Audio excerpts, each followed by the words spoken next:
This Family Life News podcast is made possible by the support of listeners like you.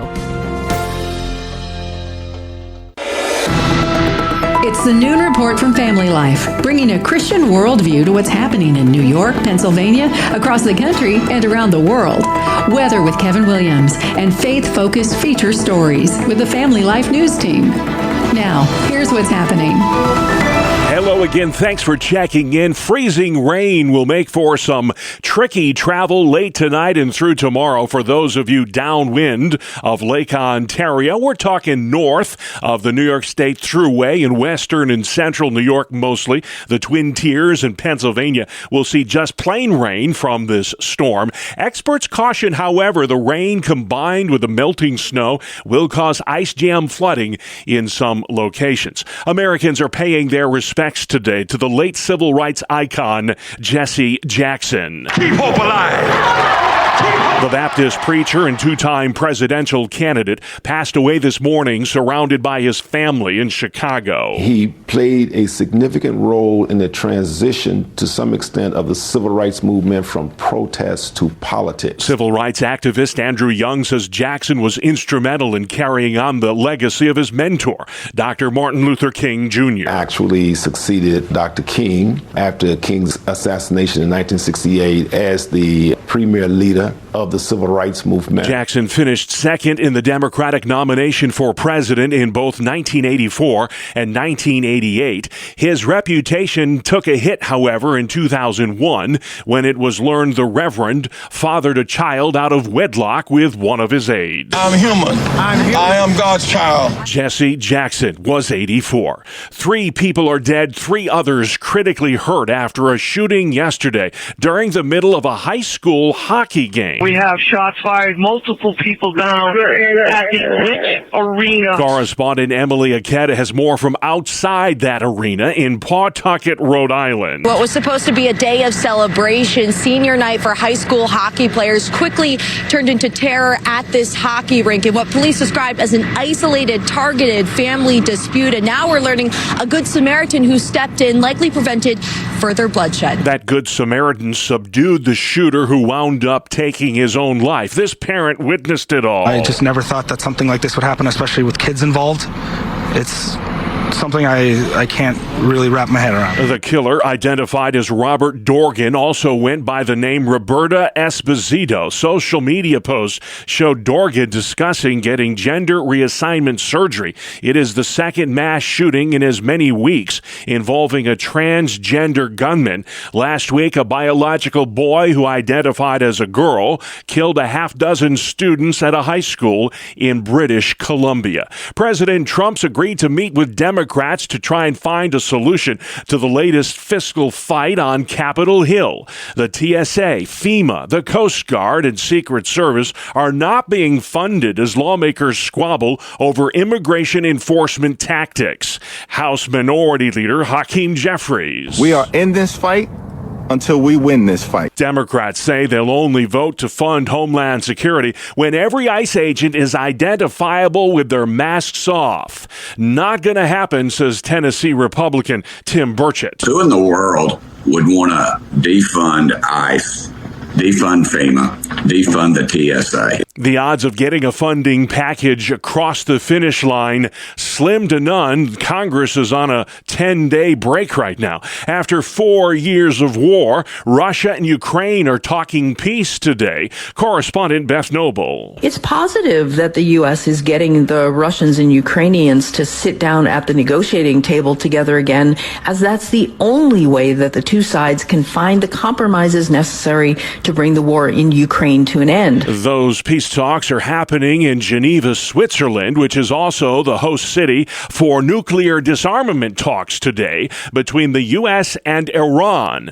The BBC's Lise Doucette. Both American and Iranian negotiators say they want a deal. What's not clear is just how wide the gaps are between them. Iran says it's ready to make concessions as long as the U.S. is ready to lift sanctions. Where in the world is Nancy Guthrie? The 84-year-old mother of Today Show co-host Savannah Guthrie has been missing for 17 days. Forensic psychologist Dr. Jonathan Della Torre. It's really complex. You don't really see this as a typical kind of kidnapping. We have a really hard time figuring out who would want to do this to her right then. Those are the questions we need to answer. Who would want to do this to her then?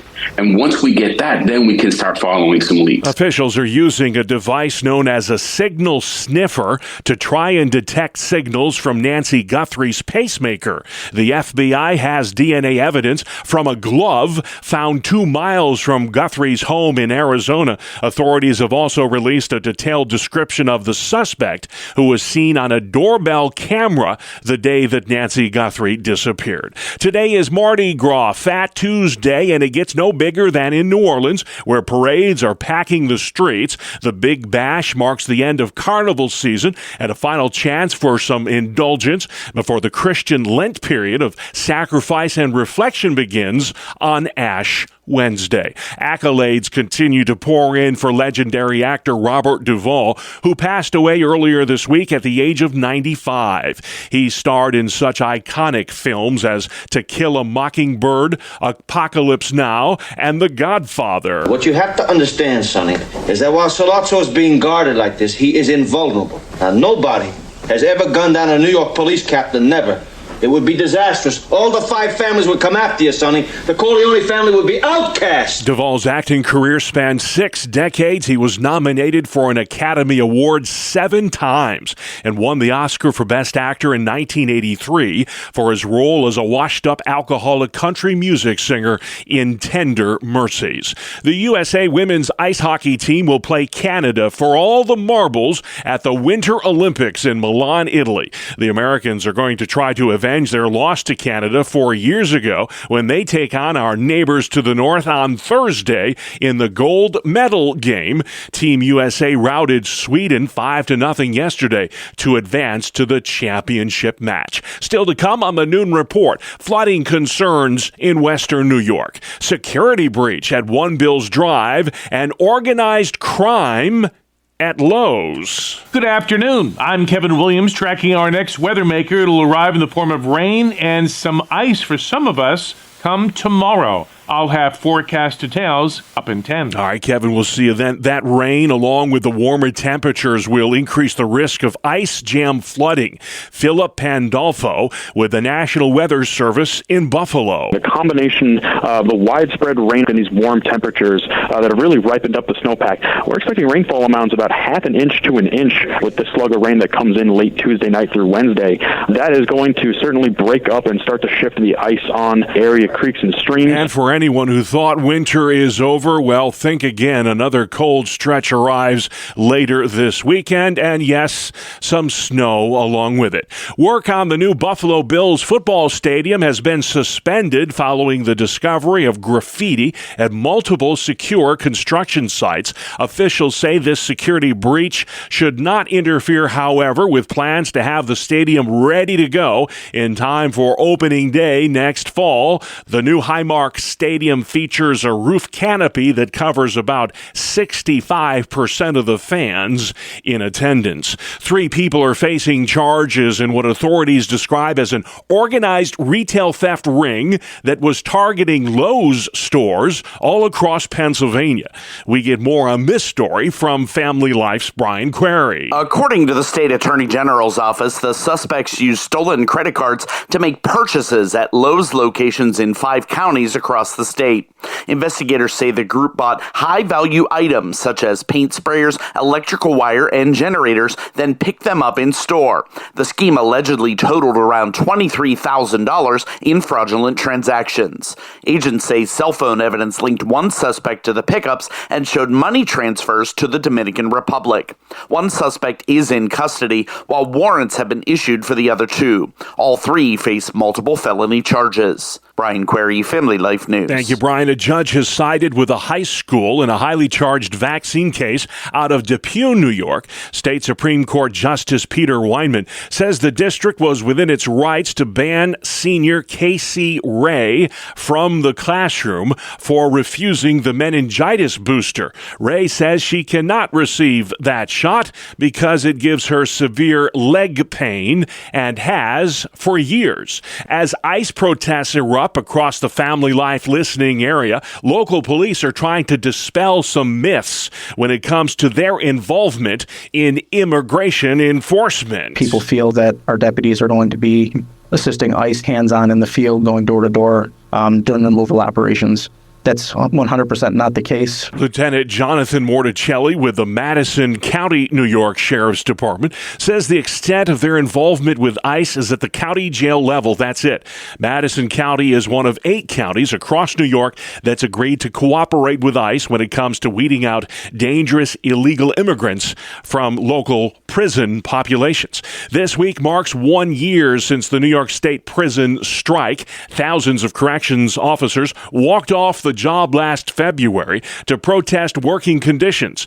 1 year later, NYSCOBA's Brian Hawalska reflects on what's different today in New York State prisons. The only thing that's truly changed is we're not working 24-hour shifts. A year after that 3-week wildcat strike, 2,700 National Guard troops remain on duty at state prisons due to a shortage of COs. They're not trained like a correction officer. But if you can't get the correction officer, what do you do, right? So they're a necessary evil at this point. Hawalska says the state is short 4,500 corrections officers. Many of those who went on strike last year never returned to the job. Former Congressman Mark Molinaro is returning to New York State politics. Remember him?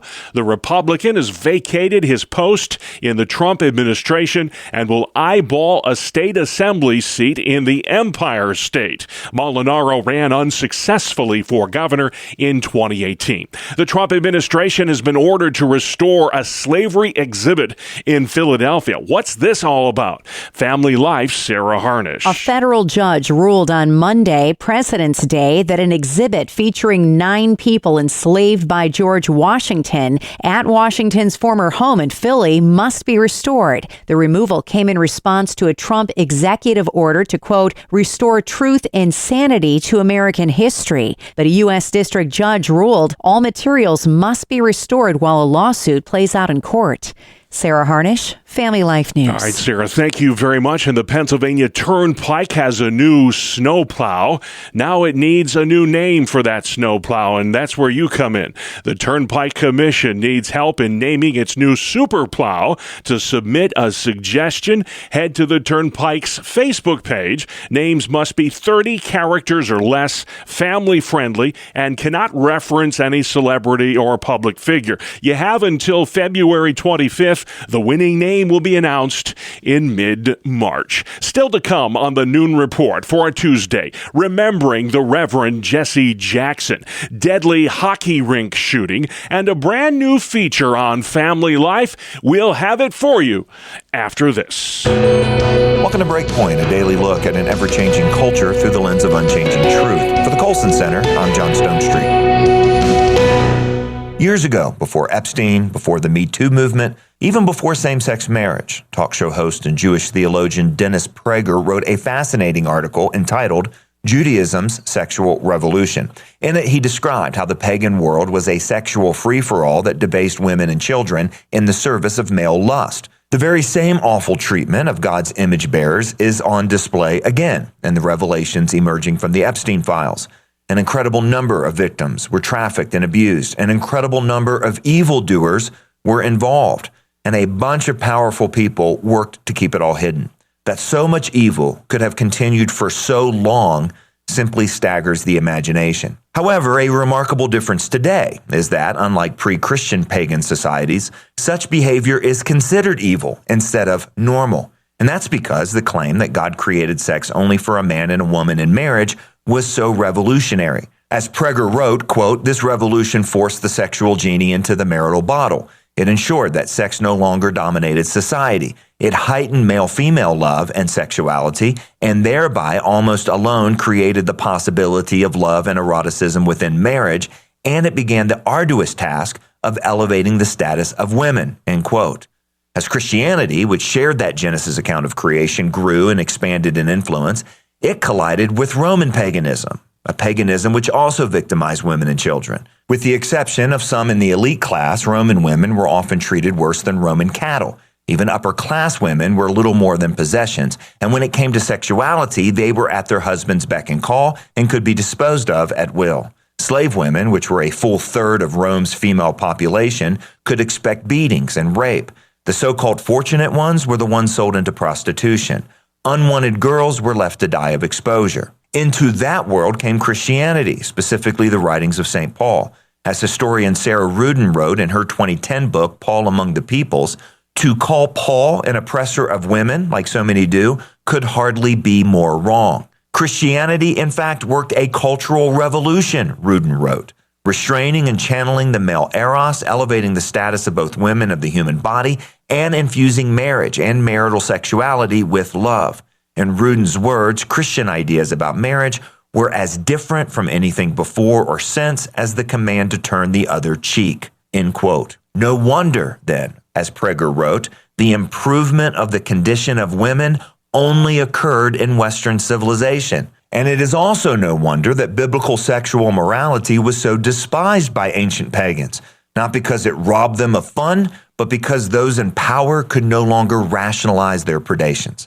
And no matter who's implicated in this particular horror, we should pray that, as Jesus said, there's nothing hidden that will not be made manifest, nor is anything secret that will not be known and come to light. And we should also pray that this continued horrific long-term effort to keep these files hidden will fail, and that God will bring justice, a justice that's long overdue.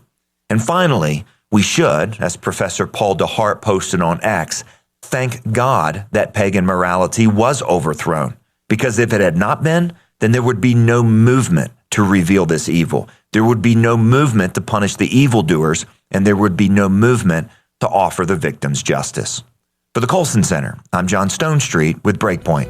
For more resources or to share this commentary with others, go to colsoncenter.org/radio.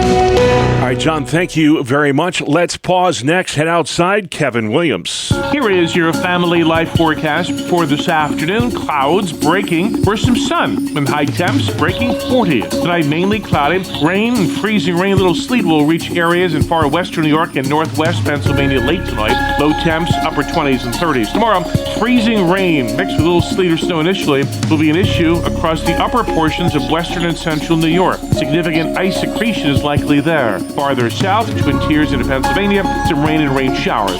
All right, Kevin, thank you very much. We'll check back with you again a little later in the broadcast. This is the Noon Report. I'm your host, Bob Price, and here's what's happening Tuesday, February 17th. The Reverend Jesse Jackson has died. He was 84. I am somebody. The influential civil rights activist, Baptist minister, and former presidential candidate passed away early this morning, surrounded by his family in his hometown of Chicago. Jackson gained prominence during the civil rights movement, working alongside Dr. Martin Luther King Jr.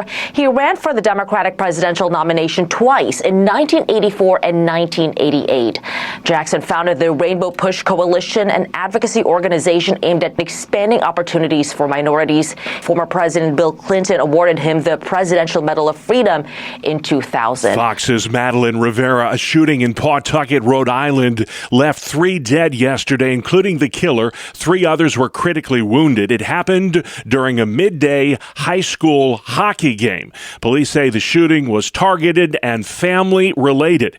Teenage goalie Owen Lawrence was on the ice when the shots rang out in the stands. I think it was like mid-play. play. I heard a couple gunshots go off. I thought it was balloons at first. It was loud, and then it kept going on. The gunman, a transgender father, killed himself. It is the second time in as many weeks that a transgender individual has gone on a shooting rampage. Last week, a half dozen students were killed in a high school shooting committed by a biological boy who identified as a girl in British Columbia. Where in the world is Nancy Guthrie, the mother of Today Show co-host Savannah Guthrie, correspondent Kristen Goodwin? It's been 17 days since 84-year-old Nancy Guthrie was last seen at her home in Tucson. The FBI revealing a glove found about 2 miles away from the home is being analyzed for DNA and appears to match the gloves worn by a masked man caught on doorbell camera footage the morning of her disappearance. The FBI says the man appears to be 5'9" to 5'10" tall with an average build, recently doubling the reward it's offering in the case from $50,000 to $100,000. Our coverage continues with CBS's Jonathan Vigliotti. As the search for Nancy Guthrie continues, the Pima County Sheriff for the first time is officially ruling out any of the Guthrie family members, including siblings and spouses, as possible suspects and calling them victims, plain and simple. President Trump says if it is discovered that Nancy Guthrie was indeed killed, then he will pursue the death penalty for whomever took her.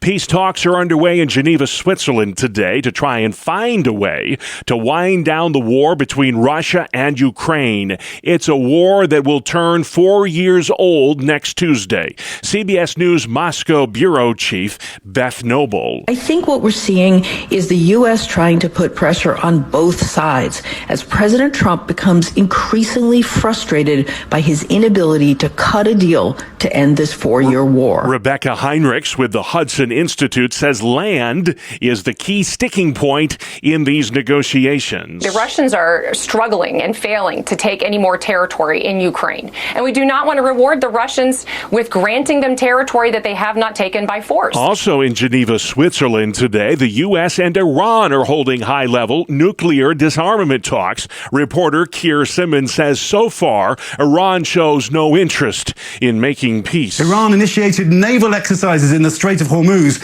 and has just said it will close the crucial oil shipping lane for a few hours, while its supreme leader threatening the U.S. military, saying even the strongest army in the world can sometimes be struck so hard it cannot get back up. In advance of the talks, Iran's foreign minister said he would be willing to make concessions if the U.S. is willing to lift sanctions. A wastewater spill in the Potomac River is now one of the largest in U.S. history. Since mid-January, 240 million gallons of raw sewage has seeped into the Potomac.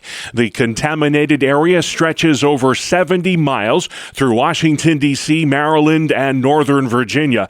Cleanup could take 4 to 6 weeks to complete. Officials in France are encouraging women to have more babies. In France, deaths are up, births are down. So the government is urging 29-year-olds to start families sooner. Population specialist Francois Zumen. The whole country, I would say, in a state, well, panic might be too strong a word, but in a state of worry. The health ministry is expanding free egg freezing centers and stressing that fertility is a shared responsibility. But critics argue the real barriers are economic pressures. The price of housing has become the strongest contraceptive in this country. With fewer younger people paying taxes, the government worries how it will fund an aging population. Brad Gibson reporting. Hollywood Morning, the loss of legendary actor Robert Duvall. He died earlier this week at the age of 95. The 7-time Academy Award nominee was best known for his iconic roles in such classic films as The Godfather and Apocalypse Now. I love the smell of napalm in the morning.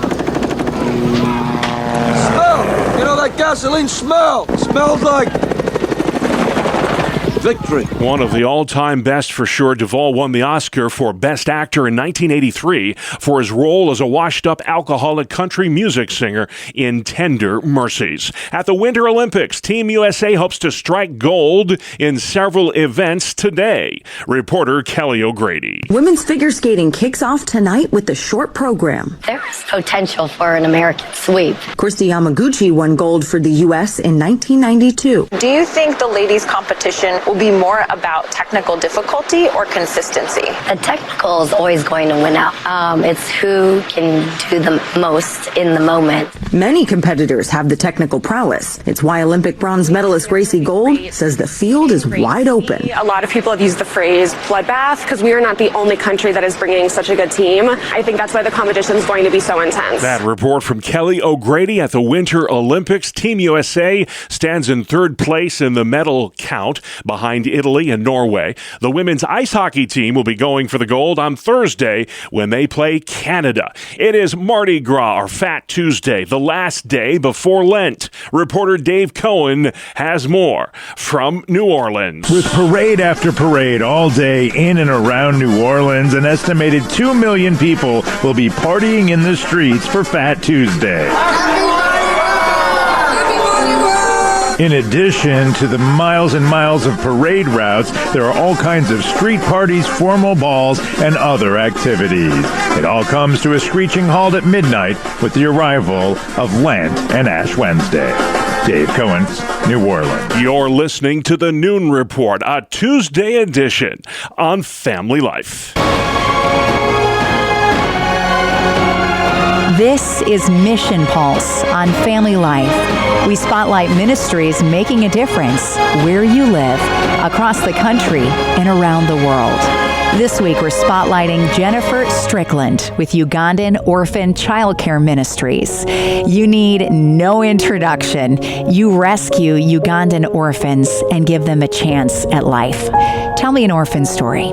We have so many stories, it's hard to choose which one, but one of them stands out very powerfully. One of our kids, his name is Amuna Isaac. This is the kind of story that really still takes my breath away. Isaac was a joyful little boy in northern Uganda, and he was always smiling, always helping, until one day everything changed. He was 7 years old. There were rebel soldiers that came into his village. There was screaming, there was chaos, gunshots. Families were forced to walk for miles at gunpoint. His mother held his hand and she tried to calm him down, but he was absolutely terrified. There was so much confusion and violence, and Isaac was separated from his parents. He ended up fleeing with his grandmother, and they eventually made it to the southern border of Uganda, where there's a town called Jinja. He made it to the streets of Jinja. His grandmother was really sick, and Isaac, he did what no child should ever have to do. He tried to take care of his grandmother while they were homeless, and then she died. So Isaac was completely alone. He was a true orphan. And in Uganda, this usually means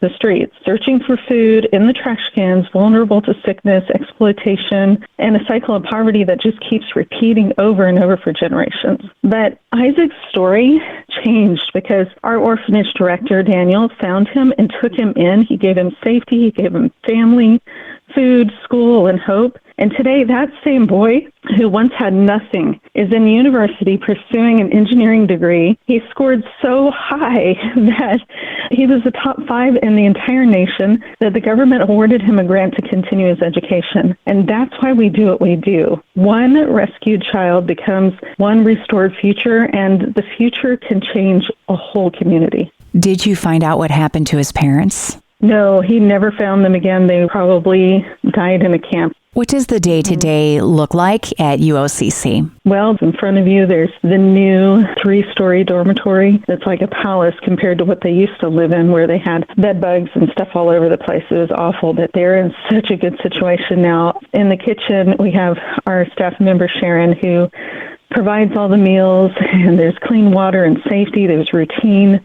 They have a stable home environment. The kids get to go to school, and they go to school 7 days a week, 8 to 12 hours per day. So they're really dedicated. How do you find a homeless child? Do you have teams with the orphanage that goes out and looks for them? They're all over the place, unfortunately. The country went through civil war, and Isaac is just one story like all the 73 kids in our orphanage. They have similar stories, especially the older ones. So they go and live in the slums. There's multiple slums around. Yeah, they're not hard to find. What are your greatest needs for the ministry? Well, right now, our biggest need is ongoing support for basics like food and school fees, medical care, and continued progress on safe housing for our older kids that are 18 and older that are still in high school. We're building a new transition home for them so that they can transition into adulthood and still finish their education. So The best way to see our current needs and how to get involved is to go to our website. It's uoccusa.org.